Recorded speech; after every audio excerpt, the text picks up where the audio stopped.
तेलंगाना को मरकजी हुकूमत के बजट में मुनासिब फंड्स ना देने पर कांग्रेस पार्टी के सीनियर कायद टी जीवन रेड्डी और गवर्नमेंट व्हिप लक्ष्मण कुमार ने शदीद तनकीद का इजहार किया।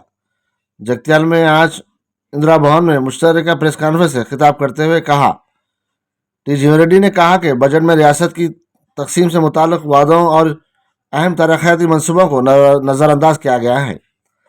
मरकजी बजट तेलंगाना के मुकाबले में बिहार को ज़्यादा तरजीह देना दिखाई दे रहा है। मुल्क के जीडीपी में 5% ताउन देने के बावजूद रियासत को मुनासिब फंड नहीं दिया गया है। तेलंगाना में हल्दी बोर्ड के क़याम का ऐलान किया, इसके बावजूद इसके लिए कोई फंड्स फराहम नहीं किया गया। आरमूर आदिलाबाद रेलवे लाइन ना बिछाने से दिल्ली के लिए मुतबादिल रास्ता बनाने का मौका खो दिया गया है। मौके पर अडुल्ला लक्ष्मण कुमार ने कहा कि तेलंगाना में 8 बीजेपी के एमपी है और इसके अलावा मरकजी वजीर बीजेपी के सदर है। इन्होंने भी तेलंगाना में बजट लाने के लिए कोई इकदाम नहीं किया है। ये एक मायूसकिन बात है। రీజనల్ రింగ్ రోడ్డే కానివ్వండి, హైదరాబాద్ నగరంలో రేడియల్ రోడ్సే కానివ్వండి, మెట్రో రైల్ వీళ్ళ కిషన్ రెడ్డి గారు ప్రాధాన్యత వహిస్తున్న మెట్రో ప్రాంతానికి సంబంధించి మెట్రో రైల్ ఇలా రెండో దశకు సంబంధించినట్టుగా నిధుల సమకూర్పే కానివ్వండి, మూసీ పునరుజ్జీవ పథకం అని చెప్పి అంటున్నా. మూసీ పునరుజ్జీవ పథకం ఏదైతుందో ఇది మోడీ గారి యొక్క ఆలోచన. శూన్యం.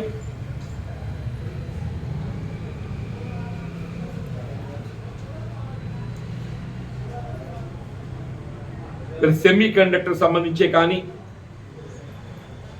అంటే మనకు ఈ స్టేట్ రీఆర్గనైజేషన్ యాక్ట్ లో పొందుపరుచుకున్న ట్రైబల్ యూనివర్సిటీ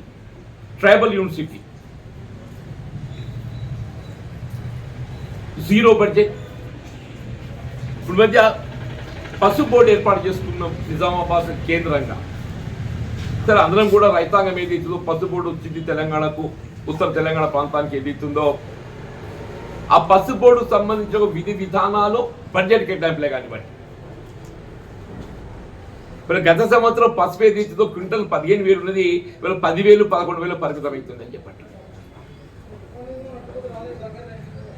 ఉత్తర తెలంగాణ ప్రాంతానికి సంబంధించి Armoor to Adilabad railway line, ఒకసారి Armoor to Adilabad railway line ఏర్పాటు చేస్తే ఇప్పుడున్న ఖాజీపేట్ బల్లార్షాకి ఏదైతుందో ఇది ప్రత్యామ్నాయంగా మనకు లైన్ రూపొందించుకున్నట్టయితే టు ఢిల్లీ, ఆర్మూర్ టు ఆదిలాబాద్.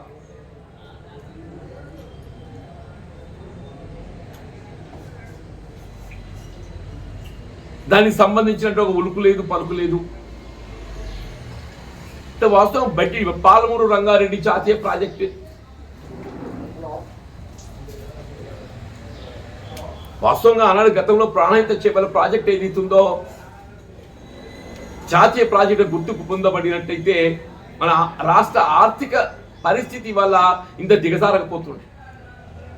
ప్రాణహిత చేపల ప్రాజెక్ట్ ఏదైతుందో అది జాతీయ ప్రాజెక్టుగా గుర్తింపు పొందలేకపోవడంతో రాష్ట్రం ఒక విధంగా అప్పుల ఊబిలో నెట్టబడ్డది. వీళ్ళ కనీసం పాలమూరు రంగారెడ్డి అయినా కానీ అంటారు, కనీసం పాలమూరు రంగారెడ్డి ప్రాజెక్ట్ అయినా కానండి.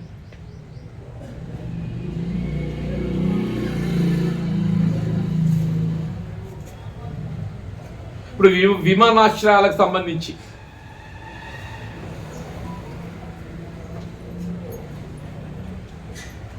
ఇప్పటికీ ఆ బేగంపేట శంషాబాద్ దప్పేది ఇస్తుందో మన తెలంగాణ రాష్ట్రంలో వేరే ఎయిర్పోర్టే లేదా. బేగంపేట శంషాబాద్ షిఫ్ట్ అయింది ఇంటర్నేషనల్ ఎయిర్పోర్ట్. అది అప్పుడు యూపీఏ ప్రభుత్వ హయాంలో ఏది ఇస్తుందో అప్పుడు రాజశేఖర రెడ్డి గారు ముఖ్యమంత్రిగా ప్రత్యేకమైన చొరవ తీసుకొని వాళ్ళ అంతర్జాతీయ స్థాయిలో శంషాబాద్ ఎయిర్పోర్ట్ రూపొందింపజేస్తారు. ఇది కనీసం వరంగల్ మామ్నూర్ ఎయిర్పోర్ట్ వచ్చినా కానీ ఏది ఉందో ఉత్తర తెలంగాణకు అటు ఖమ్మంకు మనకు అవకాశాలు ఏర్పడుతుండే. ఇటు కరీంనగర్ కానీ వరంగల్ కానీ కావాల్సిన స్థలాన్ని కల్పింప చేయడానికి కొరకు కూడా రాష్ట్ర ప్రభుత్వం సంసిద్ధత వ్యక్తం చేసింది. అంటే వాస్తవంగా చెప్పాలంటే తెలంగాణ రాష్ట్రం అనేది ఒకటి ఉన్నది అని కేంద్ర ప్రభుత్వం ఆలోచన ఉన్నదనిపిస్తుంది నాకైతే. వాళ్ళ యొక్క బడ్జెట్ రూపకల్పన చూస్తుంటారు, బడ్జెట్ రూపకల్పన చూస్తుంటే చెప్పండి. ప్రధానమంత్రి నరేంద్ర మోడీ గారు కేంద్ర ఆర్థిక శాఖ మంత్రి ఏదైతే ప్రవేశపెట్టిన బడ్జెట్పై తెలంగాణ రాష్ట్ర ప్రజల పక్షాన తీవ్రంగా నిరసిస్తున్నాం. ఎందుకంటే మన రాష్ట్రానికి ఇద్దరు కేంద్ర మంత్రులు ఉంటారు, భారతీయ జనతా పార్టీ కేంద్ర ప్రభుత్వంలో ఉన్నటువంటి శాఖలు కీలకంగా. అదేవిధంగా భారతీయ జనతా పార్టీ రాష్ట్ర అధ్యక్షుడు స్వయంగా గతంలో ప్రధానమంత్రి గారు నరేంద్ర మోడీ గారు మన రాష్ట్రానికి చేసినటువంటి ఇరిగేషన్ శాఖపై కానీ, నిరుద్యోగ యువతపై ఉద్యోగాల విషయంలో కేంద్ర ప్రభుత్వం ద్వారా వచ్చేటువంటి వారు ఇచ్చినటువంటి మాట 2014 నుంచి ఈరోజు వరకు కేంద్రంలో అధికారంలో ఉండి ప్రజలకు ఇచ్చిన మాట అమలు చేసే విషయంలో ప్రత్యేకంగా ఒక రాష్ట్ర వారి పార్టీ అధ్యక్షుడై కేంద్రంలో మంత్రిగా ఉన్నటువంటి వారు ప్రత్యేక చొరవ తీసుకొని నా రాష్ట్ర ప్రజలకు మేలు జరిగే విషయంలో బడ్జెట్లో అంశాలు ఉంటాయని మేము అనుకున్నాం.